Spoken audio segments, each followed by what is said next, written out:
Hi BookTube! So I'm here to talk about one of my favorite reading events, June on the Range, hosted by Michael K. Vaughan. I have been participating in this event ever since it was invented, and I have really enjoyed it. This year I'm going to be doing my own twist on it, where I am going to be reading nonfiction Western books instead of your typical Western shoot 'em ups like the Louis L'Amour, because I have so many books on my shelf that fit within the Western theme. I was like, why not just dive right in with that? And it is a truly, genuinely hot day outside. We haven't got any of those so far this year. I think it's around 83 with clear blue skies. So it's like a perfect time to think about Westerns and June and summer. Like, my goodness. So we'll just dive right in. The first book is one of these like large coffee table-esque books. I have on the top of this bookcase, I don't know, 10 or 15 of them. And I've only read a few. And in fact, that's like a theme with a lot of these books. I have owned several of them for so long, and I have been looking at them for so long that I just assumed I'd already read them. But then when I looked at my list, I was like, oh no, these are still unread. I've just been staring at them for so long, and this is one of them. Story of the Great American West. This is a Reader's Digest book.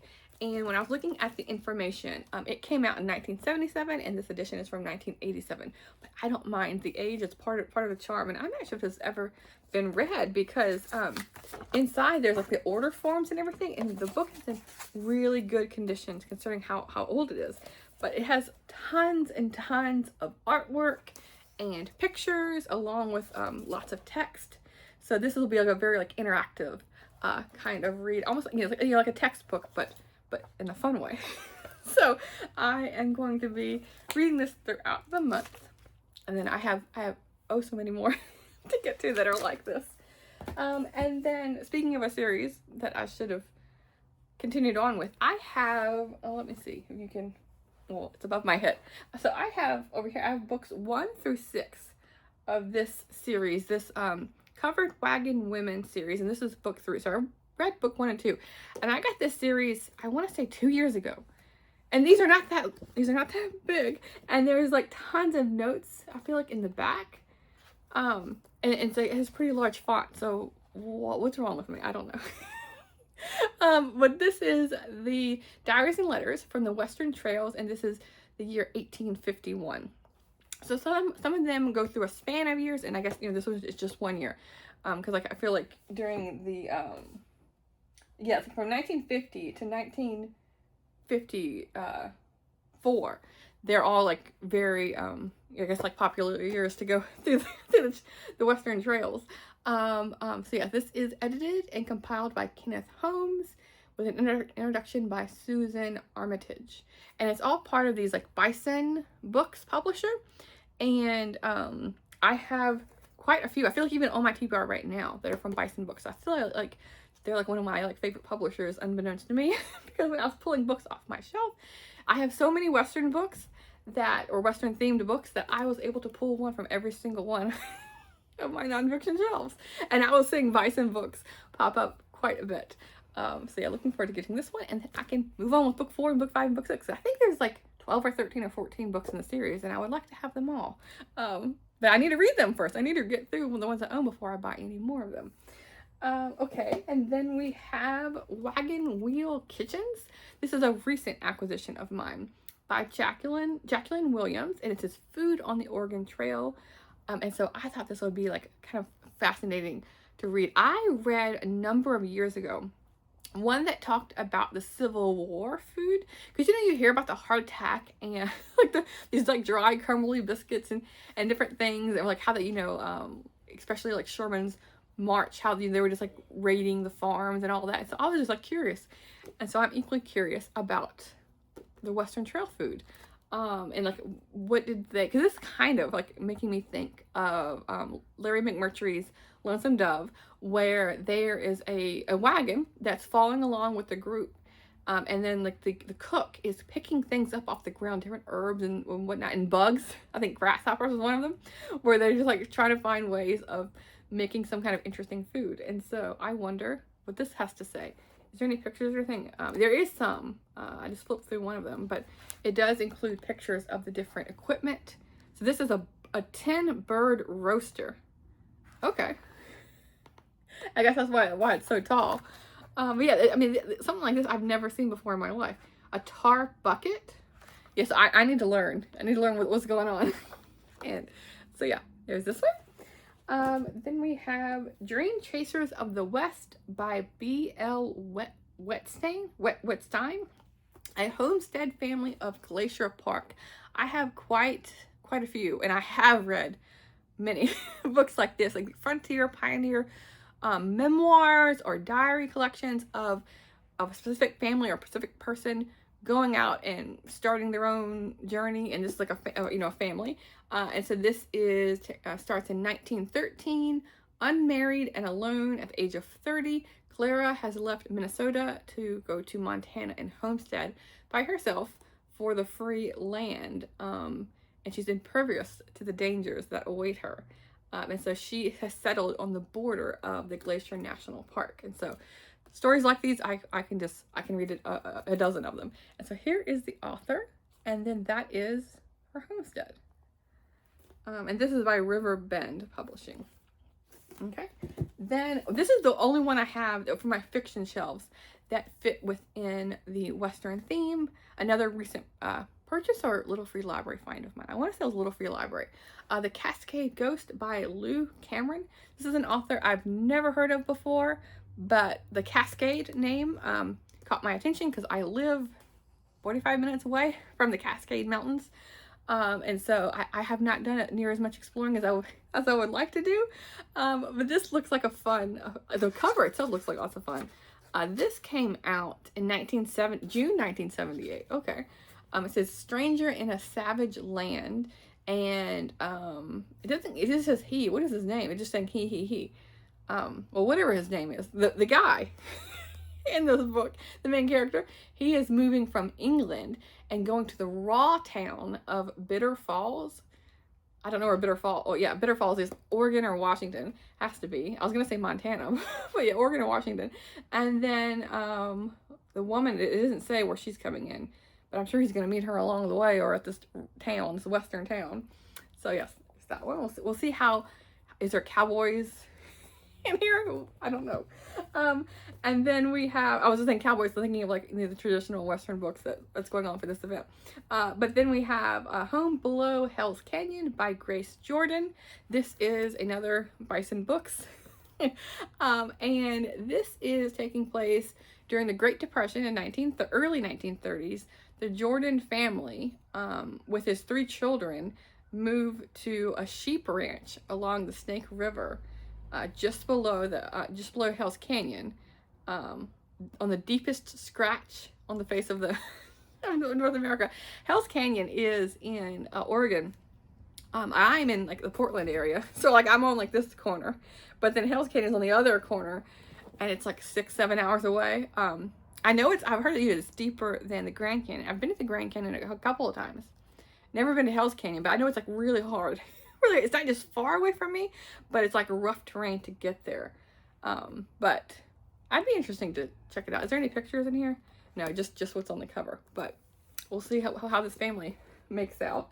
Then we have Windbreak, a woman rancher in the Northern Plains by Linda Hasselstrom. I think this has, I don't feel like this was the original cover. It looks kind of sun damaged to me. Maybe it is, I don't know, but it looks kind of sun damaged.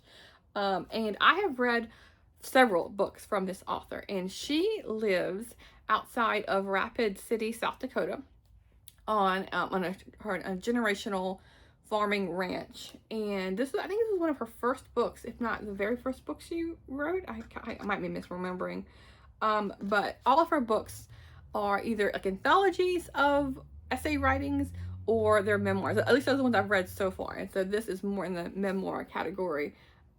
It's talking about the rugged, isolated life. So yeah, now I've really enjoyed her writing so far, so I know I'm gonna enjoy this one. One that I've had on my shelf for a number of years, and a person I have heard about in many a Western book. Jim Bridger, Mountain Man, a biography by Stanley Vestal, another Bison book. But let me see here. It says, even among the mighty mountain men, Jim Bridger was a towering figure. Fur trapper, Indian fighter extraordinary. Fur trapper and Indian fighter extraordinaire. He was one of the greatest explorers and pathfinders in American history. He had braved the fury of the Missouri, ascended it in a keelboat flotilla, steered by the stalwart Mike Fent. By 1824, when he was only 20 years old, he had discovered the Great Salt Lake. Later he was to open the overland route, which was the path of the overland stage, the Pony Express, and the Union Pacific. One of the foremost trappers in the Rocky Mountain Fur Company. He was a legend in his own time as well as ours.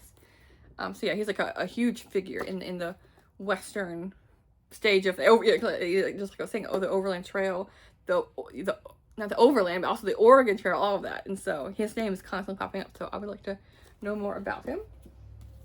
Driftwood Valley, a woman naturalist in the northern wilderness, by Theodora C. Stanwell Fletcher. Oh my goodness, that's a name. The introduction is by Wendell Berry. And I've enjoyed his work as well. As an author, I really need to dive in more. I think I've only read one or two of his books, but he's like a well-known, prolific author. But this is a book that's been on my shelf for a number of years, even before I owned the book. So it won the John Burroughs medal, and I like the cover. And this is talking about a magnificent story of adventure and survival in the wilds of northern British Columbia. For almost 3 years, a naturalist, Theodora Stanwell Fletcher, together with her husband, a trapper and explorer, lived and worked in the remote Driftwood River country. It was marked unexplored and unsurveyed on the maps, the few incomplete maps in the area. And it was a region that few white people had ever seen. So they have a wilderness cabin, and they're studying the wildlife in the area. And this does have some pictures in it. Let's see here. When did this come out? Let me see. This was originally written in 1946. I knew it was an older book. Then we have one that looks very funny. Dear Madam by Stella Walthall Patterson. And you can just tell by the cover, I feel like this is going to be like a comedy of errors.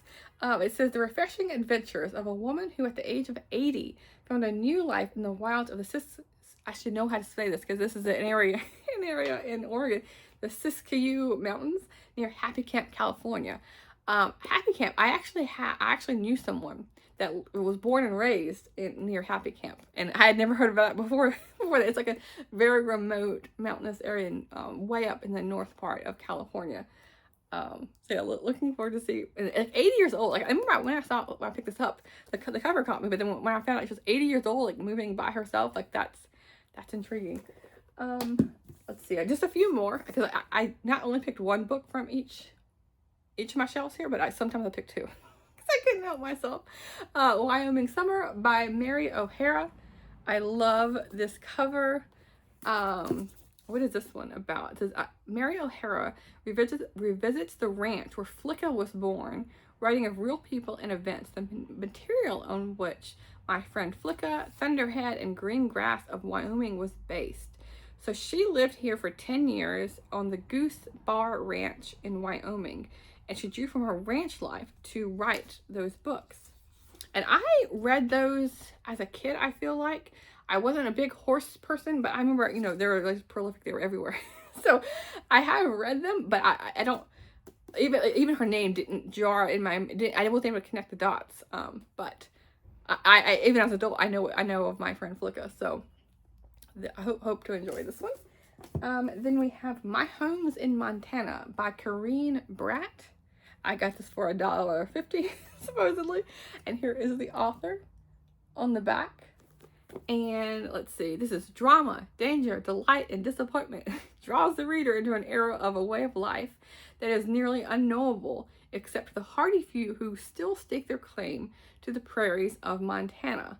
And this is, she's homesteading through the Dust Bowl, Great Depression, the World War. So this is like an earlier book.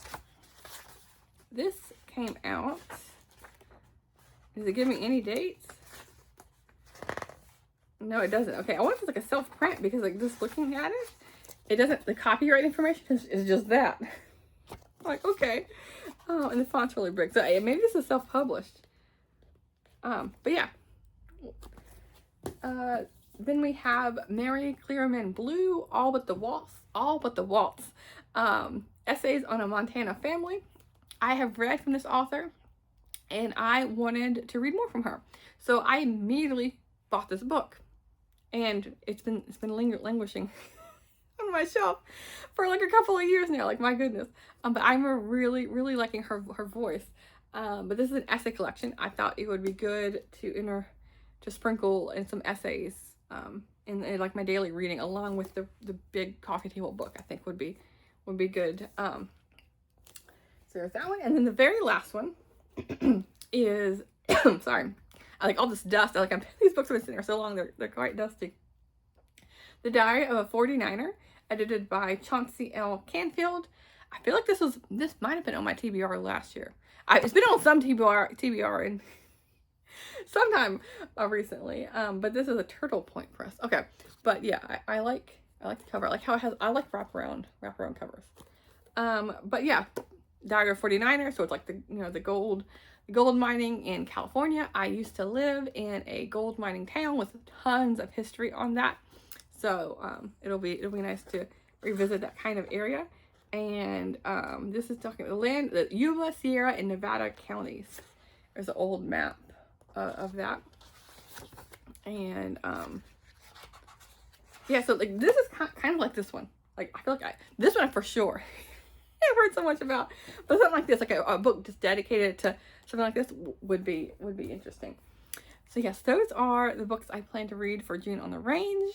I do have more TBRs planned, because why have one TBR when you can have 3? I'm like going full steam ahead with my summer plans. I feel like I'm gearing up for summer vacation, although that is not the case. Not the case. Not by a wide margin. But I can dream, can't I? But I'm just looking forward to this, and I'm going to have lots of fun. But I will talk to you soon. Thanks, BookTube.